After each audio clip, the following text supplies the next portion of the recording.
Play स्टोअरवर जाऊन KineMaster आणि फिवा video हे अतिशय चांगल्या प्रकारचे व्हिडिओ निर्मितीसाठी ॲप्लिकेशन्स आहेत. त्यातलं आपण आज फिवा व्हिडिओ या ॲप्लिकेशनच्या माध्यमातून व्हिडिओ निर्मिती करणार आहोत. त्यासाठी फिवा व्हिडिओ ॲप्लिकेशन प्ले स्टोअरमध्ये डाउनलोड करा आणि इन्स्टॉल करा आणि ते ओपन करा. मी ॲप्लिकेशन ओपन करत आहे. ॲप्लिकेशन ओपन केल्याच्यानंतर अशा पद्धतीनं ते चालू होईल.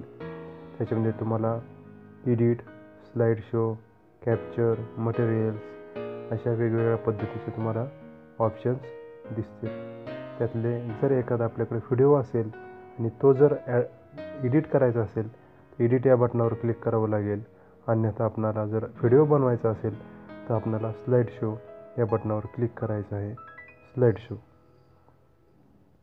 आता मी स्लाईड शो या बटनावर क्लिक केलं आहे. त्याच्यानंतर माझ्या मोबाईलमध्ये मी हे मोबाईलवरून बनवतो आहे, त्याच्यामुळे मोबाईलमधले सगळे फोटो इथे दिसत आहेत. त्यात मी डाउनलोड्समध्ये काही नमुना दाखल फोटो घेतले आहेत. त्यापासून आपल्याला आज व्हिडिओ निर्मिती कशी करायची हे शिकायचं आहे.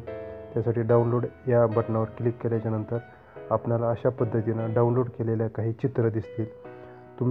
तुम्हाला ज्या चित्रांचा व्हिडिओ बनवायचा आहे ते फोल्डर तुम्ही ओपन करा आणि एका बटनावर क्लिक करून तुम्ही फोटो घेऊ शकता. मी आता माझ्या मोबाईलमध्ये जे फोटो आहेत ते ओळीनं घेत आहे. माझे पूर्ण फोटो घेतलेले आहेत ते तुम्हाला इथे खाली दिसत असतील. 1 2 3 4 5 6 7 8 9 10 आणि थँक्यूचं एक बुके आहे. आता इथे डन म्हणून आहे. या डन बटनावर क्लिक करा आणि काइनमास्टरच्या माध्यमातून किंवा फिवा या व्हिडिओवर तुमचे काम सुरू झालेलं आहे. व्हिडिओ हा ऑटोमॅटिक चालू झाला आहे. मी तो पॉज करतो. हा व्हिडिओ मी आता पॉज केलेला आहे. आता या पूर्ण ॲप्लिकेशनमध्ये आपल्याला काही ऑप्शन आहेत ते सुद्धा आपल्याला आज बघायचे आहेत.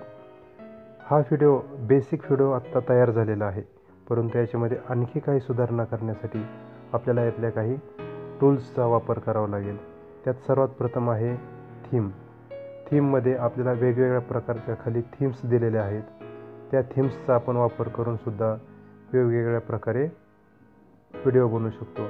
जसं हा फिवा व्हिडिओ आहे, यातून तो आपल्या व्हिडिओला पिक्चरसारखा इफेक्ट येईल आणि त्याच्यानंतर आपला व्हिडिओ चालू होईल.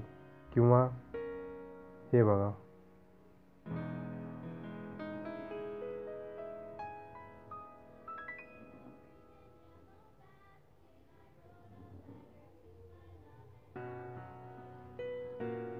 मी यातल्या काही थीम्स वापरत आहे आणि त्याच्या माध्यमातून हे पूर्ण व्हिडिओ चालत आहे. म्हणजे थोडक्यात काय तर आपण वेगवेगळ्या थीम्स वापरून व्हिडिओची जी सुरुवात आहे ते आपण खूप चांगल्या पद्धतीनं करू शकतो आणि आपल्या व्हिडिओला आकर्षकपणा देऊ शकतो. त्या आपल्या हा जो व्हिडिओ आहे त्याला आपण नाव देऊ नंबर्स. ओके.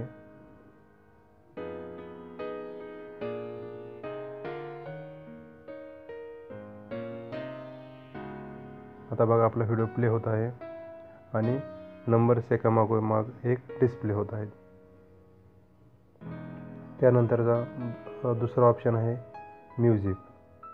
तर आपण ह्या म्युझिकवर क्लिक केल्याच्यानंतर सध्या या थीमचं हे जे गाणं आहे हे आपल्याला दिसत आहे. आपल्याला जर हे गाणं नको असेल आणि आपल्याकडं दुसरं एखादं गाणं सेव्ह असेल किंवा या व्हिडिओशी मिळतं जुळतं जे गाणं असेल ते घेण्यासाठी या खाली जे नाव दिलेलं आहे, जी गाण्याचे बोल आहेत त्याच्यावर क्लिक केल्याच्यानंतर आपल्याला ऑप्शन येतील माय म्युझिक, डाउनलोड्स आणि माय लायब्ररी. डाउनलोड्समध्ये मी डाउनलोड्स केलेले आपल्याला गाणे दिसून येतील आणि माय लायब्ररीमध्ये पूर्ण आपल्या मोबाईलमधले सर्व गाणे दिसून येतील. तुम्ही स्कॅन म्युझिक या बटनावर क्लिक केल्याच्यानंतर आपल्याला आपल्या मोबाईलमधले सगळे फोल्डरसुद्धा दिसतील. आपण फोल्डर वाईजसुद्धा आपण सर्च करू शकतो. आता मी डाउनलोड केलेलं गाणं आहे, मला त्यातलं घ्यायचं आहे, मी ॲड करत आहे त्या गाण्याला क्लिक करून. आता हे माझं गाणं या व्हिडिओला ॲड झालेलं आहे. त्याच्यानंतरचं टूल आहे ड्युरेशन. आता ड्युरेशन या टूलमध्ये आपल्या व्हिडिओची लांबी किती असावी आणि एक फ्रेम, एक फोटो स्क्रीनवर किती वेळ असावा हे आपल्याला इथं ठरवता येईल. सध्या जर आपण बघितलं तर हा डॉट जो आहे तो 3वर आहे, म्हणजे या व्हिडिओमधला एक फोटो 3 सेकंदासाठी स्क्रीनवर राहील. जर मी हे 5वर आणलं तर आपल्या व्हिडिओची साईज 60 म्हणजे 1 मिनिट झालेली आहे आणि एक फोटो आपल्या स्क्रीनवर 5 सेकंदासाठी राहील. हे ठीक आहे. त्याच्यानंतर आहे एडिटमध्ये सुरुवातीला क्लिप एडिट आहे. याच्यामध्ये क्लिप एडिटच्या माध्यमातून आपण एखादा फोटो नको असेल किंवा त्याचा ड्युरेशन कालावधी कमी जास्त करायचा असेल किंवा ॲडजस्टमधून आपण त्याचा कॉन्ट्रास्ट जे त्याचं त्या फोटोचे जर आपण हे बदलायचं असेल तर आपण ते करू शकतो. पण ते पेड आहे, त्याच्यासाठी चार्जेस आहेत. त्याच्यामुळे ॲडजस्ट हा ऑप्शन आपण वापरू शकत नाही. परंतु डुप्लिकेट, ड्युरेशन, कालावधी कमी जास्त करणे हा ऑप्शन आपण वापरू शकतो. त्यानंतर आहे टेक्स्ट म्हणजे ॲनिमेटेड टेक्स्ट. याच्या माध्यमातून आपण स्क्रीनवर आपल्या व्हिडिओमध्ये ॲनिमेटेड टेक्स्ट टाकू शकतो. आता बघा मी आणि ॲनिमेटेड टेक्स्ट कुठं टाकायचे आहे यासाठी ही पट्टी आपल्याला मागं किंवा पुढं सारावी लागेल. त्याच्या माध्यमातून आपल्याला नेमका आपला टेक्स्ट कुठं टाकायचा आहे ती स्क्रीन समोर आणून आपल्याला तो टेक्स्ट टाकायचा आहे. समजा मला टेक्स्ट माझ्या या सुरुवातीच्या भागावर मला टाकायचे आहे, ती भाग समोर आणा आणि टी या बटनावर क्लिक केल्याच्यानंतर आपण युअर टेक्स्ट हिअर असं स्क्रीनवर येईल आणि त्याच्यावर क्लिक केल्याच्यानंतर आपल्याला इथं नाव टाकण्यासाठी जागा उपलब्ध होईल. आता मी इथं माझ्या शाळेचं नाव टाकतोय, नगर परिषद स्कूल नंबर 6 फलटण.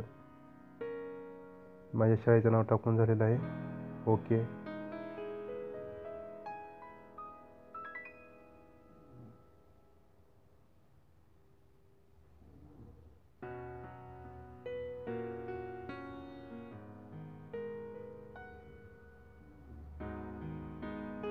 शाळेचं नाव टाकून झालेलं आहे.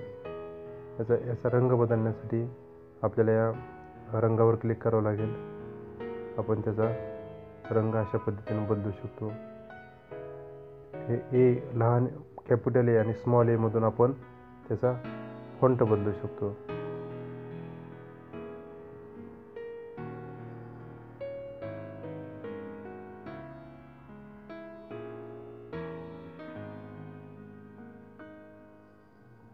मी फॉन्ट पण बदललेला आहे.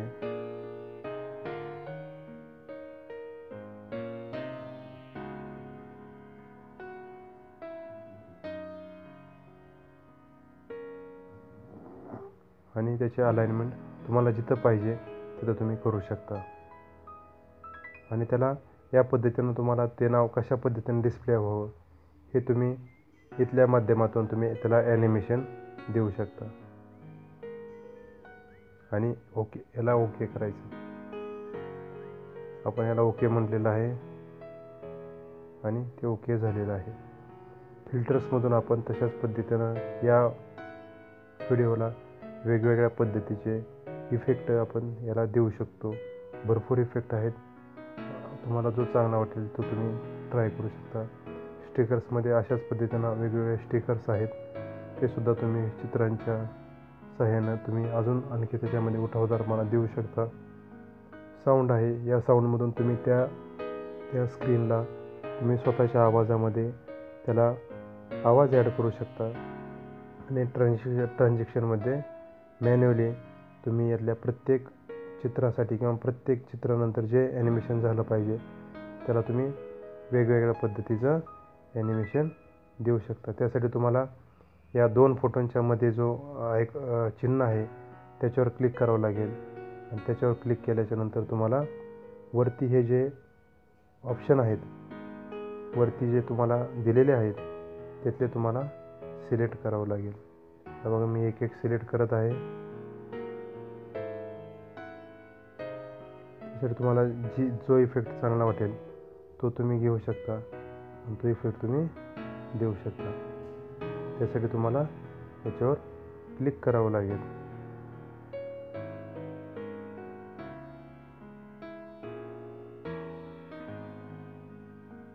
इफेक्ट देऊन झालेले आहेत आणि आपला व्हिडिओ आता तयार आहे.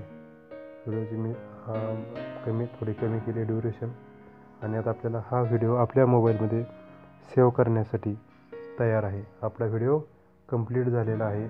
तो आता आपला कंप्लीट व्हिडिओ सेव्ह करण्यासाठी आपल्याला शेअर या बटनावर क्लिक करायचं आहे आणि शेअर बटनावर क्लिक केल्याच्यानंतर एक्सपोर्ट टू गॅलरी असं ऑप्शन आपल्याला आले आहे. तर आपण एक्सपोर्ट टू गॅलरी या बटनावर क्लिक करणार आहोत आणि आपला व्हिडिओ आता आपल्या फोनमध्ये सेव्ह होत आहे. आपला हा आता व्हिडिओ कंप्लीट झालेला आहे. आता आपण हा व्हिडिओ एक या बटनावर क्लिक करून सुद्धा बघू शकतो किंवा आपल्या गॅलरीमधून सुद्धा बघू शकतो. धन्यवाद.